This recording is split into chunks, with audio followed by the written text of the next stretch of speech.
অবশ্যই দেশে স্বাধীনতা বিরোধী আধিপত্য রয়েছে। আপনারা দেখতে পাচ্ছেন না যে কালিমা লেখা সাদা কালো ইয়ের মধ্যে, পতাকার মধ্যে কালিমা লিখে তারা বিভিন্ন জায়গায় দিয়ে দিচ্ছে। এটার মানে কি? এটা কাদের সাথে মিলে? আপনার বাংলাদেশের পতাকার রং কি? লাল সবুজ। আপনি সেখানে কালিমা লেখেন। আমি তো বলি নাই যে কালেমা লিখতে হলে আপনাকে লিখতে পারবেন না, আমি এই ধরনের কথা তো বলছি না, কিন্তু আপনি সাদা কালোর মধ্যে কেন কালেমা লিখছেন? এটা আমাদের দেশের নিশ্চয়ই না, এটা বাইরের দেশের, কোথাকার পাকিস্তানের, কোথাকার তালেবানদের। তো তাদের সাথে মিল রেখে যখন আপনি এই ধরনের পতাকা বিভিন্ন জায়গায় টানাবেন, সেটা নিয়ে আপনারা জেদ করবেন, তার মানে বাংলাদেশকে আপনারা আবার সেই তালেবান শহরে বা তালেবান দেশে পরিণত করতে চাচ্ছেন, অথবা পাকিস্তানের যে রীতিনীতি সেটা বাংলাদেশে স্টাবলিশ করতে চাচ্ছেন।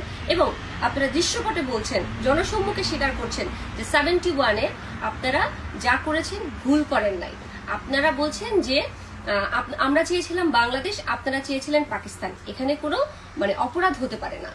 আপনি বাংলাদেশে জন্মেছেন, বাংলাদেশের ফসল খাচ্ছেন, বাংলাদেশের মধ্যে বসবাস করছেন, সেখানে বসে আপনি বলছেন যে বাংলাদেশকে আপনি চান না, আপনি পাকিস্তান চান। এটা কোনো অপরাধ না, এটা অবশ্যই অপরাধ। 1971-এ যে সমস্ত নারীদের উপরে, মা বোনদের উপরে যে নির্মম অত্যাচার হয়েছে, তাদের মান সম্মান হারিয়েছে, এবং যে সমস্ত বুদ্ধিজীবীরা, সাংবাদিকরা, যে সমস্ত মানুষগুলোকে হত্যা করা হয়েছে, সমস্ত কিছুর সাথে জামাত ইসলাম সম্পৃক্ত ছিল। তারা পাকিস্তানি হানাদার বাহিনীর সঙ্গে সম্পৃক্ত থেকে এই বাংলাদেশের বুদ্ধিজীবীদেরকে হত্যা করেছে। শুধু তাই না, আপনি দেখেন যখন তারা পালিয়ে যাবে, পাক হানাদার বাহিনী যখন পালিয়ে যাচ্ছিল, তখন তারা সর্বোচ্চ ক্ষতিটা করার চেষ্টা করেছে।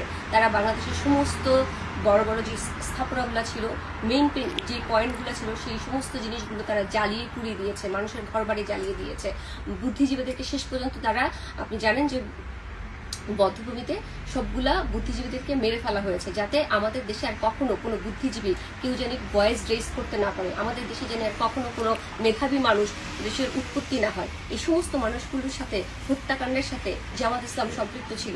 তখন তারা যা কিছু করেছে, আজকে তারা সবকিছু বলতেছে, তারা নর্মালাইজ করার চেষ্টা করতেছে। আজকে পার্লামেন্টে দাঁড়ায়া সেই রাজাকাররা, সেই দেশদ্রোহীরা বলছে যে আমরা চেয়েছিলাম পাকিস্তান, আপনারা চেয়েছিলেন বাংলাদেশ।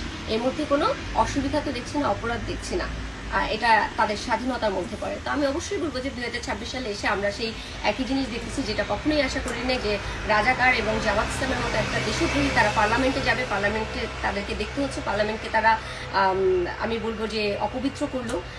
আরও ভয়ঙ্কর একটা জিনিস দেখেছি, সেটা হচ্ছে জাতীয় স্মৃতিসৌধে, শহীদ মিনারে তারা পুষ্প অর্পণ করেছে। এই সমস্ত জিনিস আমাকে ব্যথিত করেছে, এবং এগুলি আমাদেরকে বুঝিয়ে দিচ্ছে যে পাকিস্তান বাহিনী যে যা কিছু ছিল, দেশবিরোধী যারা ছিল, তারা আবার নতুন করে বিস্তার শুরু করেছে, যেটা আমাদের জন্য হুমকি স্বরূপ এবং ভীষণ একটা ঘৃণিত বিষয়। এটাকে আমি অবশ্যই সরকারের, আমি তারেক রহমান সরকারকে বলবো, বিএনপি সরকার বলবো, তার ব্যর্থতা। তিনি এদেরকে এখন পর্যন্ত কোনো স্টেপ গ্রহণ করছে না তাদের বিপক্ষে। তাদেরকে এইভাবে অবলীলায় ছেড়ে দিয়েছে।